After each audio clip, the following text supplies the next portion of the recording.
What's up, next level nurses? I am just wanting to come to you guys today with a list of questions that you've asked me to ask a hiring manager. And so I had the chance to talk to actually a hiring manager in the ICU of one of my favorite hospitals of all time in California. And so I have 4 questions that you guys proposed that you wanted to ask, and I'm going to go over the answers that I got from the manager.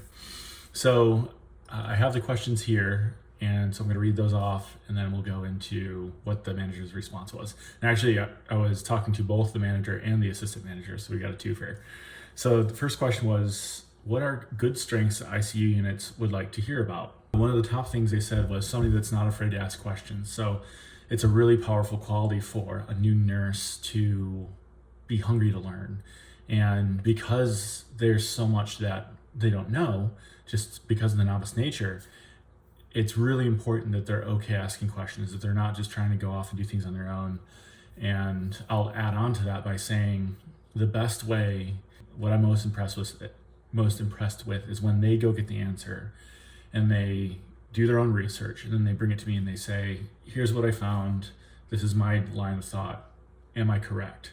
And then I can help guide them. Yet it's that aggressiveness to learn. That's another thing that they talked about in strengths, is an aggressiveness to learn, taking ownership for your learning as a new nurse, that the learning experience is completely your responsibility. Yes, if you have a preceptor that you're not really vibing with, connecting with, you can advocate for yourself and get a new one.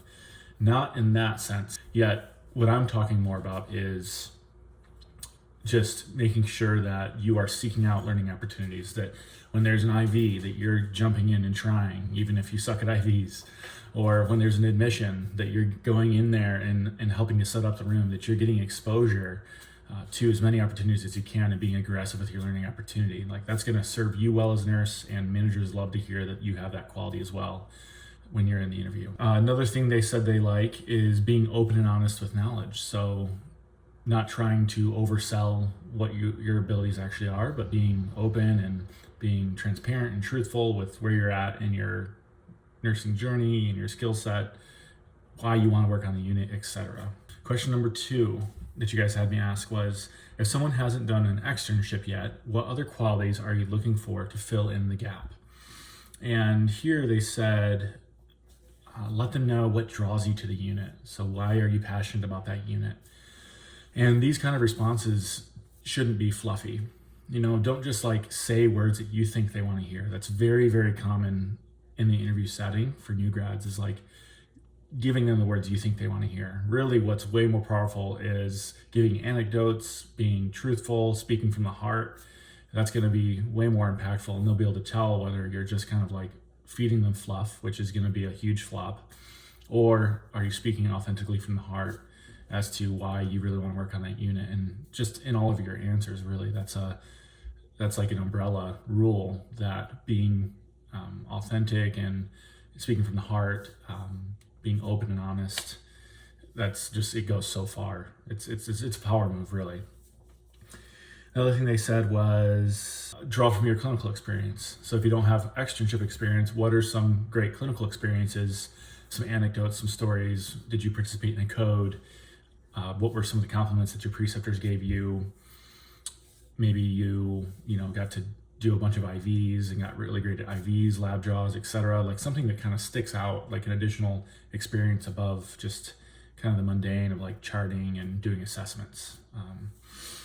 Another thing they said was, how do you know that you want to work on this unit? So it does coincide with their first tip of what draws you to the unit, but just a different viewpoint of how do you know? What are the indicators in your life? What are the things that are drawing you here? So, and then question number 3. In terms of body language, posture, etc., what leaves a positive or negative impact during an interview?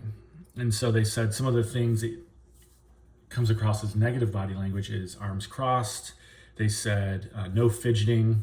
Another one, the manager said one of her pet peeves in terms of communication is when she's speaking and the other person is okay, got it, yep, it's okay to have those validating noises, for lack of a better word, the sounds, the validating sounds. It's totally fine to do that. What she's referencing is overuse of that and interrupting. It's better to use those sparingly. Nods, smiles, I think, are a little bit more effective. So don't overuse the uh-huhs, yep, okay, got it. Because for her, she said it feels like you're not really listening to what she's saying. Another thing in line of communication is over talking or oversharing. And that's another common pitfall for individuals that are nervous in the interview. It does happen a lot in new grads. It can happen in even seasoned nurses when they're really wanting the job, or they're really nervous in the interview. They just talk and talk and talk, and they end up kind of chasing their tail, repeating themselves, or they are end up saying things that don't really prove or add to the point. It's super common. So one way to avoid that I've seen work really well is to just take a small anecdote. You don't have to have this huge elaborate story, yet the stories that we do create, you can just take, have that be a small part of your response, and then talk about the great things that come from that. So for example, recently had a group mock interview, and one of the attendees said that the question that they got asked in the mock interview was, how do you contribute to a teamwork environment? And one of the things that they said was, well, I've actually coordinated 80 plus students every week or every couple weeks. I send out an invite and we study together. That's such a good anecdote. Just that one sentence of I helped coordinate students to study. And out of that, you can say, I helped these students study. We coordinated it every week or every couple weeks. And it was great to just be part of seeing the team succeed. I believe that because of those study sessions, the individuals that were able to come benefited and ended up, doing really well in school, increased grades. And it was as simple as me just coordinating, wanting to see the team do well, and loving to contribute to that. And so I bring those same qualities into the clinical setting or into work as a nurse, just being able to help, jumping in where I can, helping out with a turn, topping off some medications, going to get a beeping IV. And it's just, for me, it's really rewarding to be part of seeing the team do well, as evidenced by, that small thing that I did during nursing school. So you can see how it's just a tiny little anecdote, and then you can talk about kind of what that shows about you as an individual. In terms of virtual interviews, be aware of what's in the background. They've had, people have a really messy house, and that's just it's not a great reflection. So of course you can do the virtual background. Also the positioning of the shot, that you don't want the camera to be way up here or way down here, but just eye level, this is a great way to do a Zoom interview. You also, it's nice to be here where you can have hands in view, because being able to talk with your hands is a great way to communicate, especially virtually when, if you think about it, if I'm here and I'm just kind of talking with my shoulders, it's not the best look. Or swiveling is another downside. They didn't talk about this, but that's very common too. The chair I'm in now swivels, and I've actually caught myself in interviews, podcasts, when I'm on podcasts and stuff like that. If I'm in a swivel chair, I find myself swaying back and forth, and it ends up being really distracting. So put yourself in a locked chair, and if you want to move anything, move your hands to talk. Don't fidget, but rather be expressive with your hands. Positive eye contact, active listening, being engaged. Those are all things that they love to see in terms of positive body language.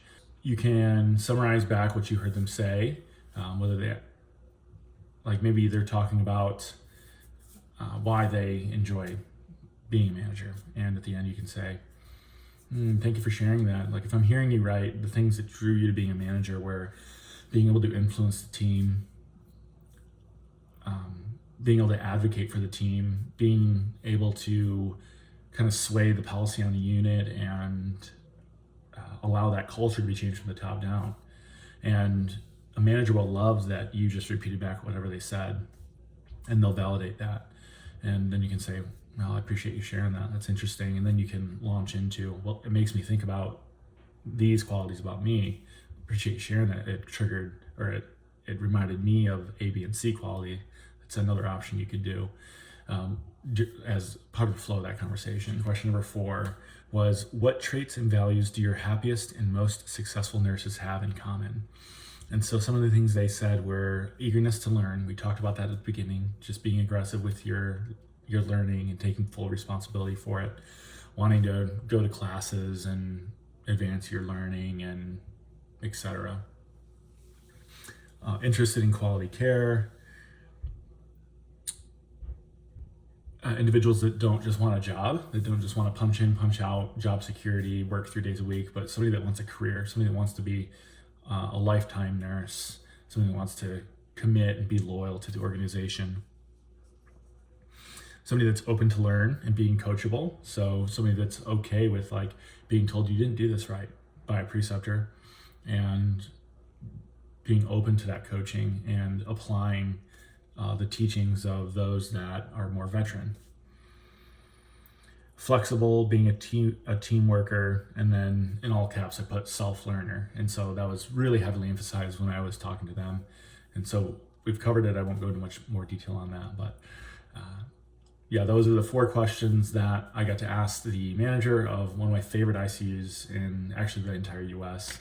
And so some really good key takeaways there, guys. Reach out to me with whatever questions you have, and looking forward to seeing you guys continue to crush it in the interview process.